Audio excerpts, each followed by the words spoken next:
In February of 1959, the residents of Timber Falls, Montana stopped leaving their homes after dark, and when the spring thaw finally came 3 months later, nobody in town would speak about what they'd seen in the winter storms, not to outsiders, not even to each other.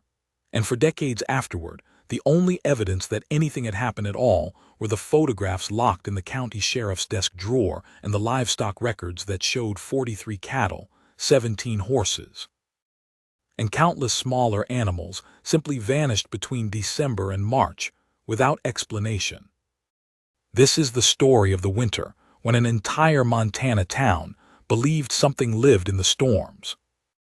Timber Falls sat in a valley 30 miles from the Canadian border, population 812, a logging town where most families had lived for 3 generations and where everyone knew everyone else's business, or thought they did.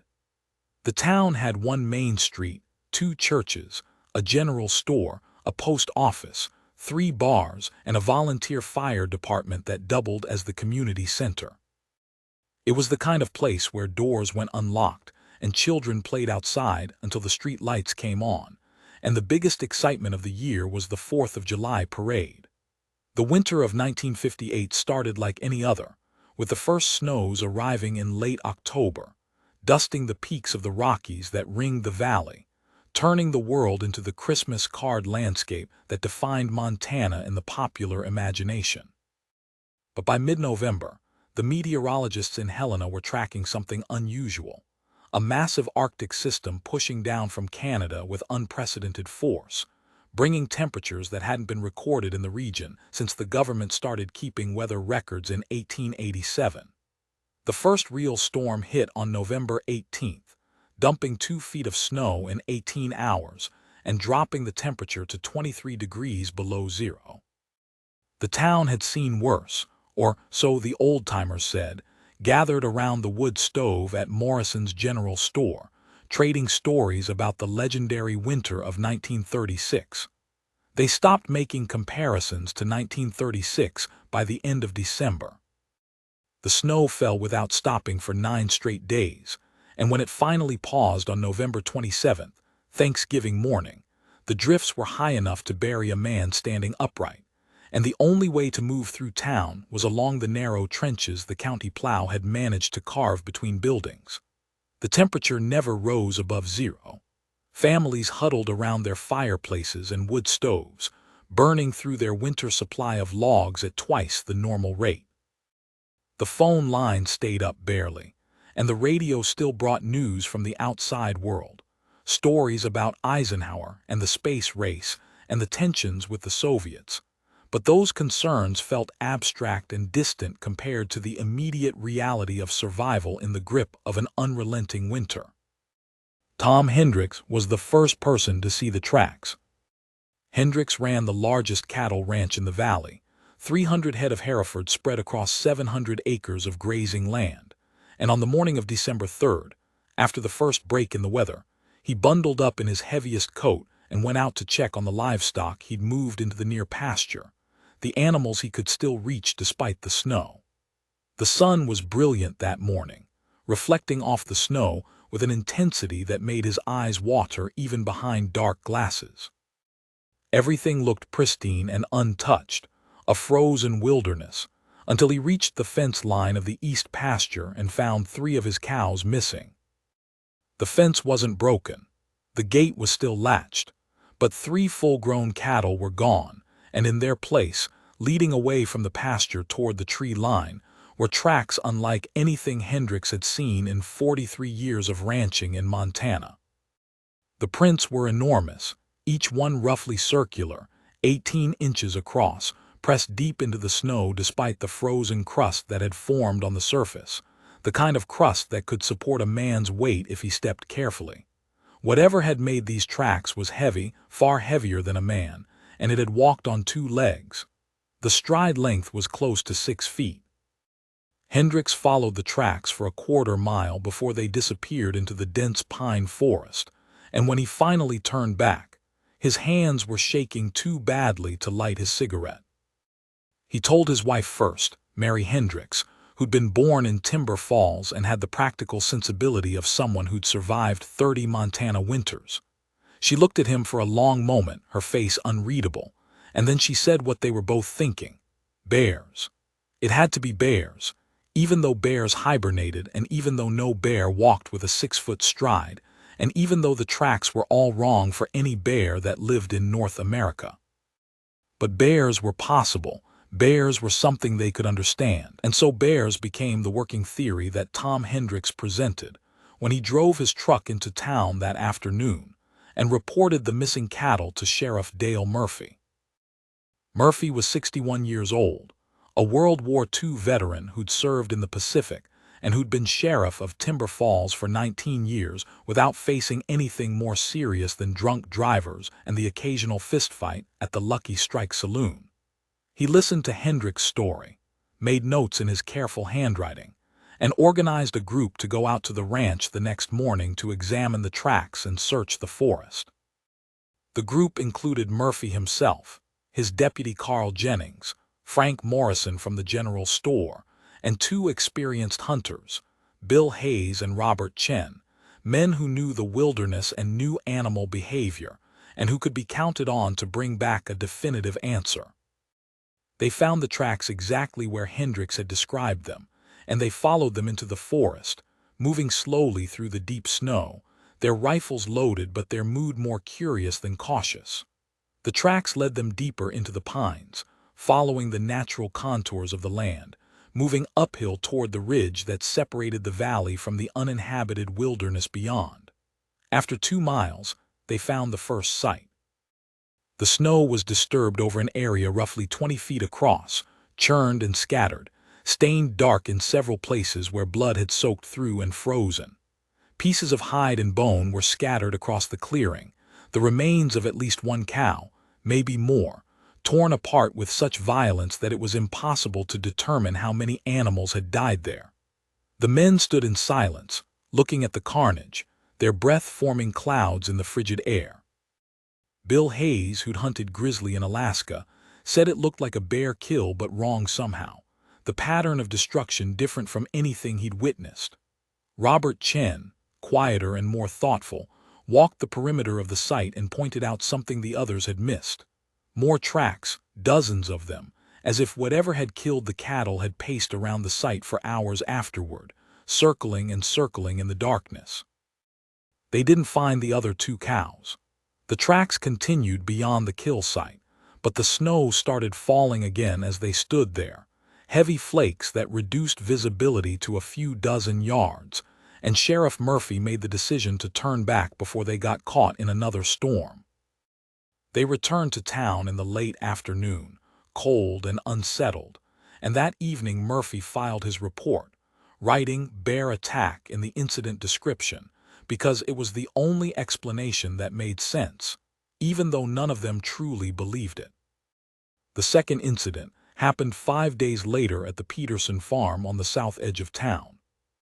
James Peterson and his 2 teenage sons kept chickens, pigs, and a small herd of dairy cows, and on the morning of December 8th, they found their chicken coop destroyed, torn apart from the outside, the walls ripped open as if something had simply pulled the boards free with its bare hands. All 30 chickens were dead, killed but not eaten, their bodies scattered across the snow in a pattern that suggested violence rather than hunger. The door to the pig shed was missing entirely, ripped off its hinges, though the pigs themselves were unharmed, huddled together in the far corner, squealing and agitated. And in the snow surrounding the farm buildings were the same enormous tracks, the same impossible stride, hundreds of them now, circling the property as if whatever had made them was searching for a way inside the house itself. Peterson called Sheriff Murphy immediately, his voice tight with something close to panic, and within an hour there were 15 men at the farm, armed and angry, ready to hunt down whatever was terrorizing their community. They followed the tracks away from the farm, moving east toward the mountains, but the trail vanished after less than a mile, simply disappearing in the middle of an open field with no explanation, no sign of where the creature had gone. It was as if whatever had made the tracks had simply ceased to exist, lifted into the air, or absorbed into the snow itself.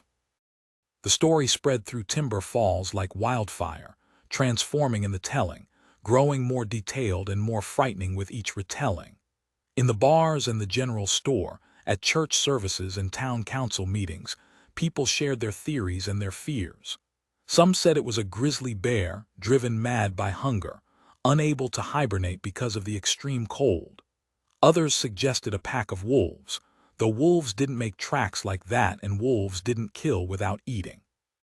A few of the older residents, the ones who remembered the old stories their grandparents had told, mentioned legends that predated the town itself, Native American stories about creatures that lived in the winter storms, spirits of the snow that took animal form when they hunted. Most people didn't want to hear the old stories. Most people wanted a rational explanation, something scientific and understandable, something that could be killed with rifles and solved with enough men and enough bullets. But the rational explanations were becoming harder to maintain as the incidents continued. On December 12th, the Kowalski family lost 4 sheep from their barn, the animals taken in the night despite the fact that the barn door was barred from the outside and showed no signs of forced entry. On December 15th, a hunting party found massive tracks in the snow on the North Ridge, tracks that led to a cliff face and then stopped, with no sign of anything climbing down or jumping up. On December 18th, Margaret Chen, Robert's wife, saw something from her kitchen window at dawn, a large shape moving through the trees behind their property, walking upright through the deep snow with a fluid grace that seemed impossible for anything that size. She watched it for perhaps 30 seconds before it vanished into the darkness beneath the pines, and when her husband went out to investigate later that morning, he found tracks pressed so deep into the frozen ground that it took him an hour to excavate one complete print, which he photographed from multiple angles with his Kodak Brownie camera, pictures that would sit in Sheriff Murphy's desk for the next 40 years. The temperature continued to drop throughout December, reaching 40 below zero on the night of December 21st, the winter solstice, the longest night of the year. The cold was dangerous now, deadly within minutes for anyone caught outside without proper protection, and yet the tracks continued to appear, night after night, circling homes and barns, following the streets of Timber Falls in the hours after midnight when no sane person would venture outdoors. People started keeping their curtains closed after dark, not to keep the cold out but to avoid seeing what might be looking in. The town's mood shifted from curiosity to fear, and from fear to something darker, a collective paranoia that expressed itself in angry meetings at the community center and in accusations hurled between neighbors. Someone suggested that the attacks were too intelligent to be random animal predation, that something or someone was deliberately targeting specific properties. Old grudges surfaced and were given voice. The war was barely 14 years in the past, and there were still men in Timber Falls who'd fought in Europe and the Pacific, who'd seen things that had changed them in ways their families didn't fully understand. And now, some of those men found themselves under suspicion, subjected to whispered speculation about what they might be capable of, what darkness they might have brought home with them. Sheriff Murphy tried to maintain order, but even he was struggling with the evidence, or rather with the lack of a coherent explanation for the evidence. He'd sent photographs and plaster casts of the tracks to the State Wildlife Office in Helena, to the university in Missoula, to every expert he could think of, and the responses were uniformly unhelpful. The tracks didn't match any known animal. The size and stride suggested something that couldn't exist. One biologist suggested the prints might be a hoax, created by someone with wooden feet or snowshoes, but that theory fell apart when confronted with the sheer number of tracks and the impossible locations where some of them had been found, on ice too thin to support a man's weight, on vertical surfaces where no one could climb. Christmas came and went with a muted celebration, families gathering in their homes but without the usual joy, the usual sense of community. The churches were full on Christmas Eve, packed with people seeking comfort or answers or simply the company of others who shared their fear. Pastor Williams at the Methodist Church preached about faith in the face of uncertainty, about trusting in God's plan even when that plan was incomprehensible. Father O'Connor at the Catholic Church was more direct, speaking about evil in the world, about forces that existed beyond human understanding, about the need for vigilance and prayer. Neither sermon offered much comfort. The worst blizzard of the winter arrived on January 4th, 1959. The Weather Service in Helena had issued warnings for 3 days, tracking the massive storm system as it moved south from Canada.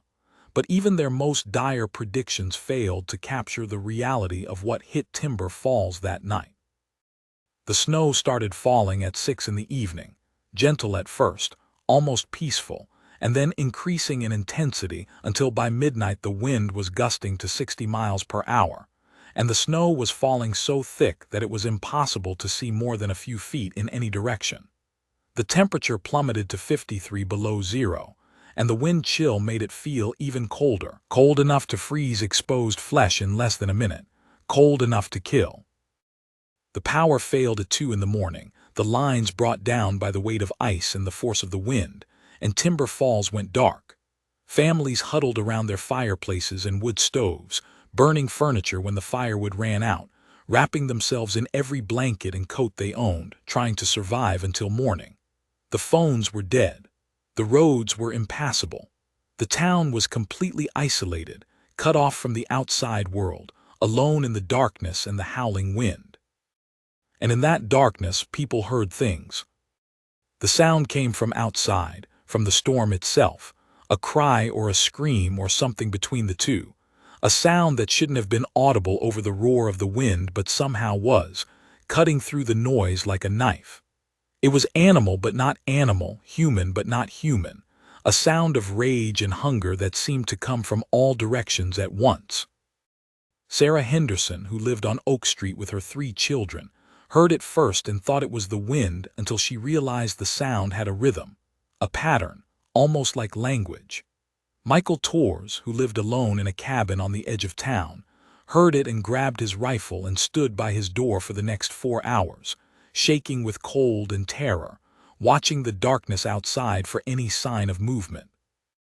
The sound continued throughout the night, rising and falling with the storm, and with it came new tracks, dozens of them, hundreds of them, appearing in the snow even as the blizzard raged, tracks that circled every building in Timber Falls, that approached every door and window, that suggested something enormous moving through the town with purpose and intelligence, searching for something or someone. In the morning, when the storm finally broke and the sun rose on a landscape transformed, buried under 8 feet of new snow, the tracks were everywhere. They covered Main Street from one end to the other. They surrounded the community center, the churches, the school. They approached every home, circling some houses multiple times, pressing close to windows and doors as if whatever had made them had been looking inside, studying the people huddled within. And at the center of town, in the small park where children played in summer, the tracks converged in a pattern too deliberate to be random, forming concentric circles around the gazebo, hundreds of prints pressed deep into the snow, as if something had gathered there in the darkness, as if the storm had brought them together. Sheriff Murphy organized a town meeting for that afternoon, one of the few times in the community center's history when every seat was filled and people were standing along the walls, packed shoulder to shoulder, everyone desperate for answers or leadership or simply reassurance that they weren't losing their minds. Murphy stood at the front of the room and did his best to project calm authority, but the fear in the room was palpable, and his words about staying vigilant and keeping livestock secured felt inadequate in the face of what everyone had experienced. It was Tom Hendricks who finally said what many were thinking. He stood up in the back row, his face haggard from lack of sleep, and said they needed to organize a proper hunt, a coordinated effort involving every able-bodied man in town, tracking parties that would sweep the entire valley and kill whatever was out there before it killed them.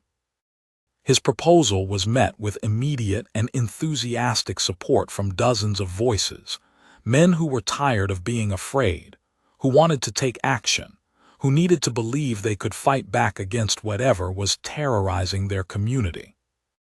But Robert Chen stood up then, quiet Chen who rarely spoke at public meetings, and said something that stopped the momentum cold. He said they didn't know what they were dealing with, didn't understand what they were hunting, and that going into the wilderness in the middle of winter to track something that might be smarter than they were, something that seemed to understand them better than they understood it, was suicide. He said the smartest thing they could do was survive the winter, protect their families, and wait for spring when help could reach them. And when whatever was out there might leave or become visible, or at least become comprehensible.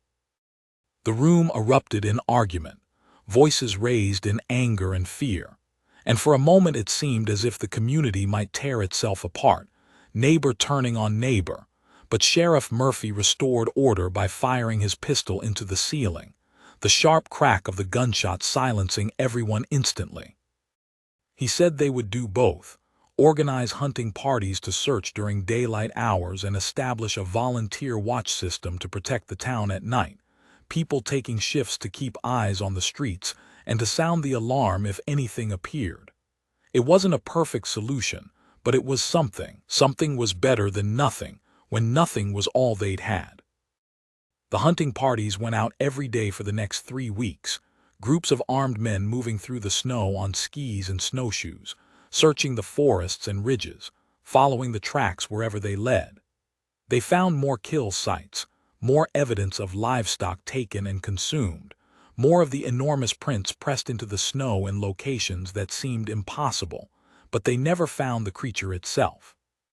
Several times they came close, following fresh tracks that were only hours old, tracks still crisp and clear in the new snow. But always the trail would vanish in places where nothing should be able to vanish, in open fields or on frozen lakes, or at the bases of cliffs with no cave or den or hiding place visible. The volunteer watch system was more successful, or at least more visible. Every night, teams of 2 or 3 men would patrol Main Street and the residential areas, carrying rifles and flashlights and thermoses of coffee, walking through the brutal cold to ensure their neighbors were safe. The patrols saw the tracks appearing in real time on several occasions, fresh prints forming in the snow during their rounds, but they never saw what made them. Whatever was out there moved through the darkness like smoke, invisible and untouchable, leaving only evidence of its passage. The attacks on livestock slowed but didn't stop. On January 18th, the Wilson family lost 2 horses from their stable, animals found dead a quarter-mile away, killed with the same extreme violence. On January 25th, the Martinez farm lost an entire pen of pigs, 16 animals taken in a single night. On February 3rd, Frank Morrison's dog disappeared from his backyard, a large German shepherd that had been chained to a post, and when Morrison investigated the next morning, he found the chain broken, snapped as if it were thread, and tracks leading away through the snow toward the mountains. But something else was happening too, something that took longer for people to recognize because it manifested in absence rather than presence. The attacks were becoming less frequent, the tracks less numerous, as if whatever had been terrorizing Timber Falls through January was beginning to lose interest or lose energy or simply move on. The last major incident occurred on February 14th, Valentine's Day, when a hunting party found enormous tracks on the north ridge that led to the summit and then stopped, ended at the very edge of the cliff where the valley dropped away into the wilderness beyond. The tracks didn't return. They simply ended, and beyond that point there was nothing, no sign that anything had descended the cliff or continued in any direction. The snow continued falling through February and into early March, but the temperatures began to moderate, rising slowly from lethal to merely dangerous, and with the warmer weather came the first tentative sense that the worst might be over. The hunting parties continued their searches, but the tracks were becoming rare, appearing only once or twice a week instead of nightly, and always in remote locations far from town, as if whatever had made them was retreating into the deep wilderness. Spring arrived suddenly, as it often does in Montana, the temperature rising above freezing on March 15th and staying there, the snow beginning to melt in rushing streams that turned the streets to mud and the valley into a temporary marshland. The roads were passable again by March 20th, and the first supply trucks reached Timber Falls on March 22nd, bringing food and fuel and news from the outside world. News about Castro in Cuba and Alaska becoming a state and the ongoing space race.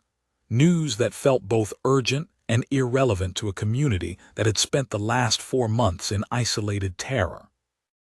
The reporters arrived a week later, newspaper men from Great Falls and Helena, asking questions and taking photographs and writing stories that would appear in papers across Montana and beyond. Sensational accounts of the Montana snow beast, the mysterious creature that had terrorized a remote town through the harshest winter in 70 years. The stories quoted Sheriff Murphy and Tom Hendricks and several other residents, and they included some of Robert Chen's photographs of the tracks, grainy black and white images that showed enormous prints in the snow but proved nothing about what had made them. The reporters left after 3 days, disappointed by the lack of definitive evidence, by the absence of bodies or bones or any physical proof beyond the tracks and the testimony of frightened people. One journalist from the Great Falls Tribune wrote a dismissive article suggesting mass hysteria, claiming the residents of Timber Falls had succumbed to winter madness, seeing monsters where there were only bears and wolves, and their own fear reflected in the darkness. That article, more than anything else, ensured that the people of Timber Falls stopped talking to outsiders about what they'd experienced. The last of the snow melted by mid-April, revealing a valley transformed, the grass brown and dead, the trees damaged by the extreme cold, the landscape bearing the scars of the hardest winter anyone could remember. The livestock losses were documented and filed with the county agricultural office: 43 cattle, 17 horses, countless smaller animals, economic damage that would take years to recover from. But the paperwork made no mention of the cause beyond the generic phrase, winter predation.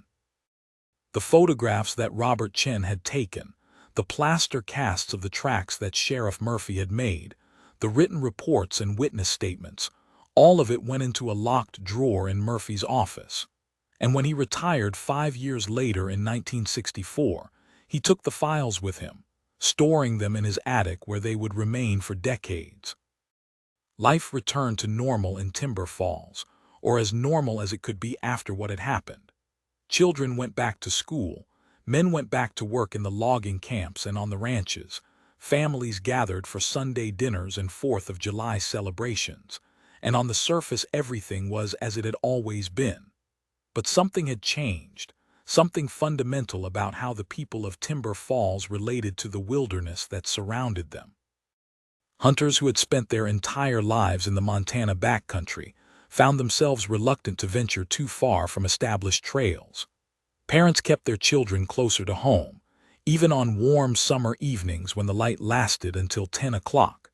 And on winter nights when the wind howled and the snow fell heavy, people locked their doors and closed their curtains and tried not to think about what might be moving through the darkness beyond the reach of their porch lights. The winter of 1959 was never repeated, never came close to being repeated in terms of snowfall or temperature or duration. The following winters were mild by Montana standards, and over time the memories began to fade, becoming stories that parents told children, legends that were half believed and half dismissed, the kind of local folklore that every small town accumulates. New families moved to Timber Falls, people who'd never heard about the snow beast or who heard about it only as entertainment, a ghost story to tell around campfires. The old-timers, the ones who'd lived through it, mostly stayed silent, and as they died off over the decades, they took their certainty with them, leaving behind only questions and ambiguity. Scientific expeditions visited the region in the years following 1959, attracted by the reports and the newspaper articles, cryptozoologists and wildlife biologists and researchers looking for evidence of unknown species. They found nothing conclusive. Some suggested that extreme weather conditions had produced unusual snow formations that resembled tracks, ice pillars formed by wind patterns that could be mistaken for footprints by frightened people in the darkness. Others pointed to known animals, bears or wolverines or mountain lions, arguing that fear and isolation had caused the residents to misinterpret normal predator behavior as something supernatural. The most comprehensive study, conducted by the University of Montana in 1962, concluded that the events of the winter of 1959 were most likely the result of multiple factors: natural predation combined with harsh weather and psychological stress, leading to a form of collective delusion. But the study's authors never explained the photographs, never accounted for the stride length of the tracks or the pattern of their appearance, never addressed the testimony of experienced hunters and trackers who swore that what they'd seen was unlike anything they'd encountered in decades of wilderness experience.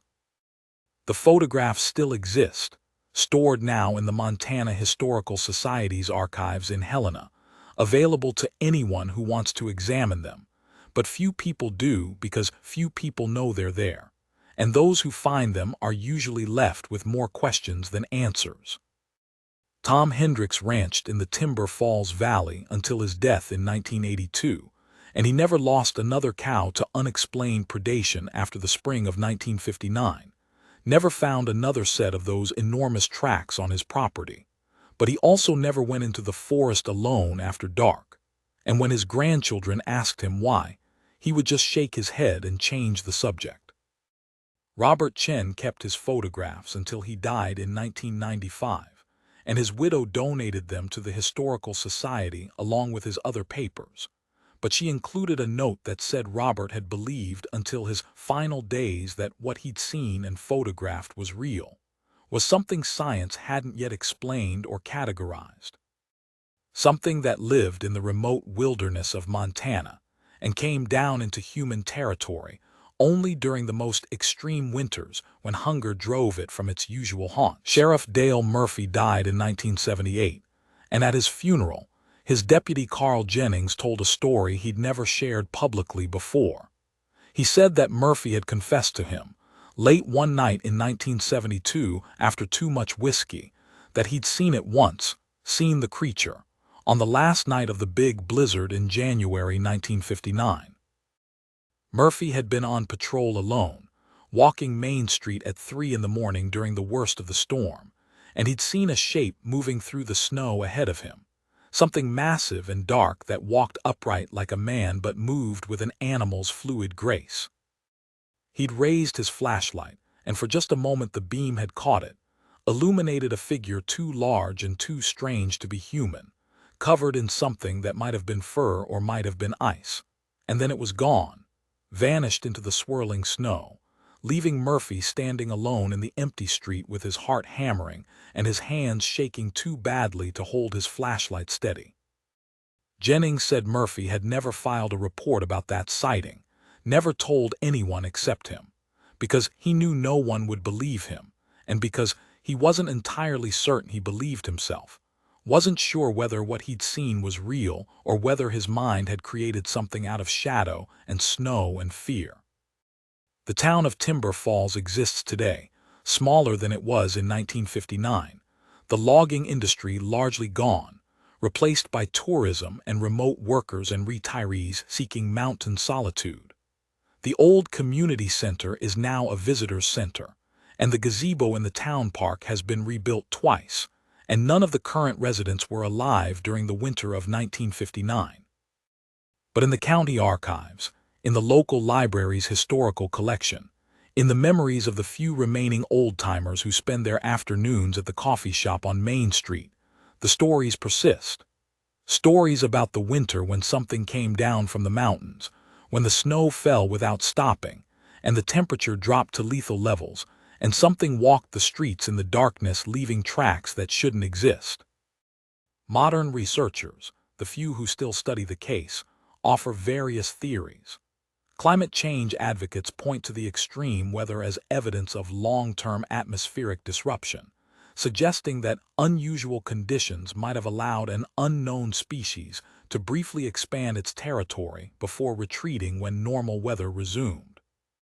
Anthropologists note the similarities between the 1959 reports and Native American legends from the region, stories about winter spirits and ice giants that predate European settlement by centuries, suggesting cultural memory of previous encounters.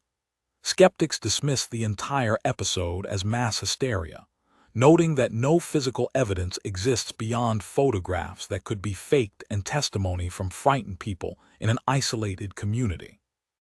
But none of these theories account for everything. None of them explain the pattern of incidents or the testimony of dozens of witnesses who had no reason to lie and who gained nothing from their reports except ridicule and suspicion. None of them explain why the attack stopped so suddenly, why whatever had terrorized Timber Falls through the winter simply left when spring arrived and never returned.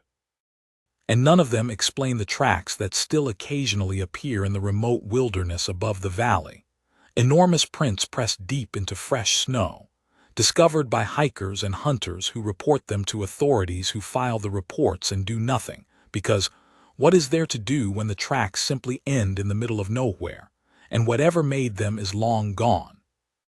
The winter of 1959 remains Montana's greatest unsolved mystery, a historical footnote that refuses to stay buried, that resurfaces every few years when someone discovers the old newspaper articles or stumbles across Robert Chen's photographs in the archive, or hears the stories from someone who heard them from someone who was there.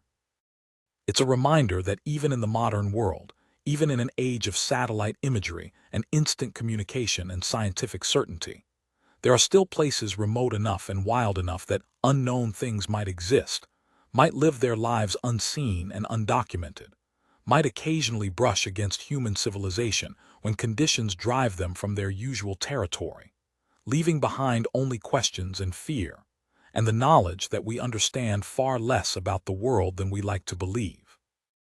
The people of Timber Falls, those who lived through that winter, never forgot what happened, never fully recovered from the experience of feeling hunted in their own homes, of knowing that something was out there in the darkness, something that understood them better than they understood it. They learned to live with uncertainty, with the knowledge that not every mystery has a solution and not every question has an answer. They learned that sometimes the rational explanations are wrong, that sometimes the truth is stranger and more frightening than any fiction, and that sometimes the only appropriate response to the unknown is humility and caution, and a healthy respect for the vast wilderness that surrounds us all.